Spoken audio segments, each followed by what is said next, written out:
What's your view on losing Canada's sovereignty? I like this country to stay as it is, and I love the United States to be there. Back in Austin, the capital of Texas, the public was frighteningly unaware of the nation's peril.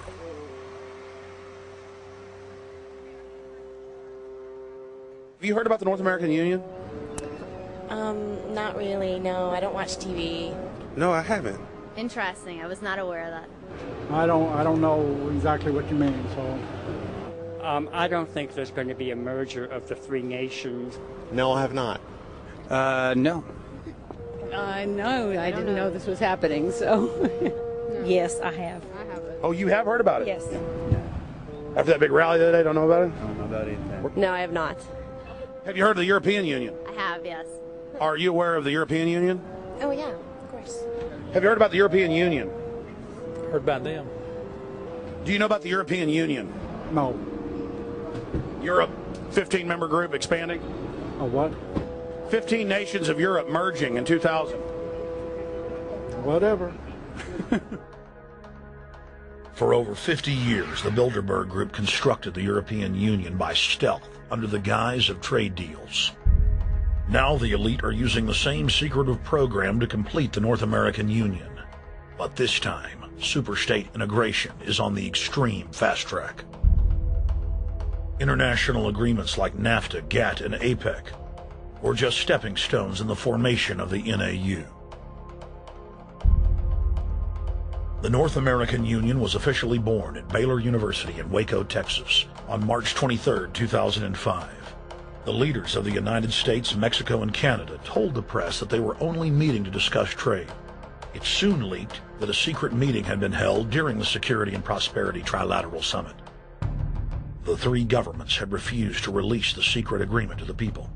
In September of 2006, their treasonous operation was blown wide open. From September 12th to September 14th, in Banff, Canada, hundreds of elected and appointed government leaders from Canada, Mexico, and the United States met in secret. On the last day of the conference, someone inside the secret North American Union Forum leaked the agenda. The front pages of newspapers across Canada carried the story. The Judicial Watch Foundation submitted Freedom of Information Act requests to obtain the full agenda and minutes of the secret assembly. Many federal agencies refused, citing national security.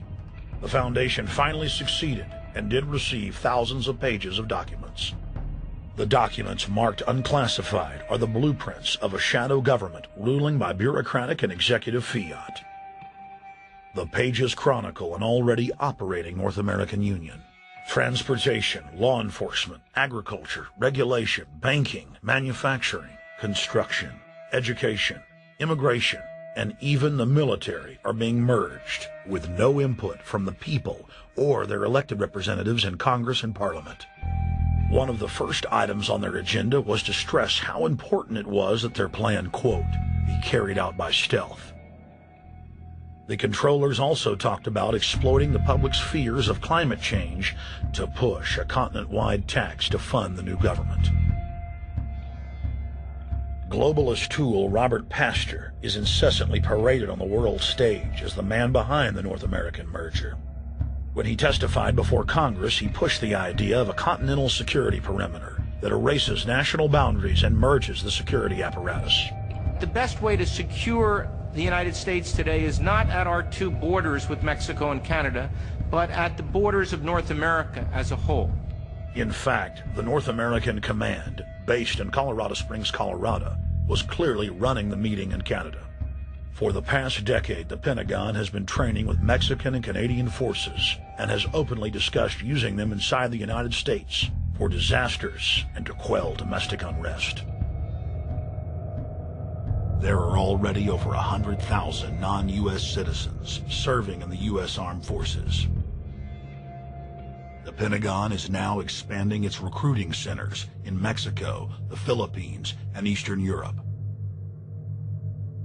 Big city police departments nationwide are lobbying to change laws so they can recruit non-citizens to join the police force. What we are witnessing is a Red Dawn scenario in slow motion. Tyrants throughout history have brought in foreigners to oppress their domestic populations.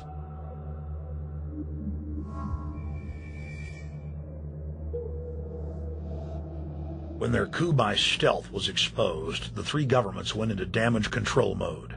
The Security and Prosperity Partnership quickly staged a show summit that was held in Ottawa, Canada in February of 2007. It is the only way that we can achieve security and prosperity for our people is through this cooperation. We actually occupy one physical space, the North America. We've also had a chance as foreign ministers to talk about how we cooperate in the region and indeed in the world. Protesters who were upset about losing their countries and freedoms were not tolerated. A couple of weeks ago, an Al-Qaeda supposed... Whatsoever, the Security and Prosperity Partnership has been signed without any sort of parliamentary debate. Globalist publications have been open with their frustration that the population has not bought their latest PR stunt. As integration inside the European and American unions accelerates, the superstates themselves are being merged. On April 30th, 2007, a summit was held at the White House. The Security and Prosperity Partnership's secretive approach had alarmed the public. So this time, President Bush, German Chancellor Merkel, and EU Commission President Barroso hid their treachery in plain sight. Thank the Chancellor and Josie very much for the transatlantic economic integration plan. And for that too, we need to develop a common market, common standards.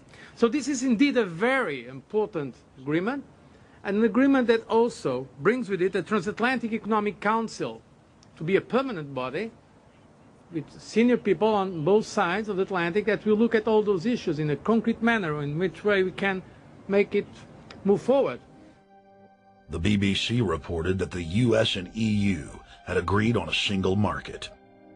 By announcing a new economic community integration, they were simply repeating what had been done in America and the EU on a larger scale. The accord states that the two blocs will aggressively push regulatory convergence in more than 35 areas, from financial services, intellectual property, military, education, mergers and acquisitions. They also agreed to jointly push a global carbon tax. We recognize that we have a problem with greenhouse gases. We agree there is a global threat, it's a serious threat. We agree there is the need to establish a limit to greenhouse gases. We need to discuss the possible pricing of CO2. How can we translate this into a market economic compatible scheme? We have agreed to establish a high-level group, a forum. This EU-US result is translated into the G8, debated together with the outreach countries, China, South Africa, Brazil, among others, and India. A global solution to a global problem. If Bilderberg succeeds, America falls. All the victimized countries lose their sovereignty. Bilderberg is not a person, it's not an idea, it's an ideal, a very powerful group of people working together and from the positions of ultimate and absolute power, destroying every constitution on earth, no matter how powerful the constitution of the nation is. That's what these people do. The African Union arose out of the African Economic Community, set up in the early 1980s. The African Union is financed by a consortium of international bodies, governments, and corporations. The African Union Army serves as an enforcement arm for the New World Order's exploitation of Africa. In Asia, APEC and ASEAN have announced plans to form the Asian Union, consisting of Asian and Pacific nations, having more than 3 billion people within its borders. APEC will become the Asian Pacific Union, and the world is to be divided into 3 great regions for the administrative convenience of the world government in which the UN is to evolve. As the unions form individually, they are simultaneously merged to form the first planetary government.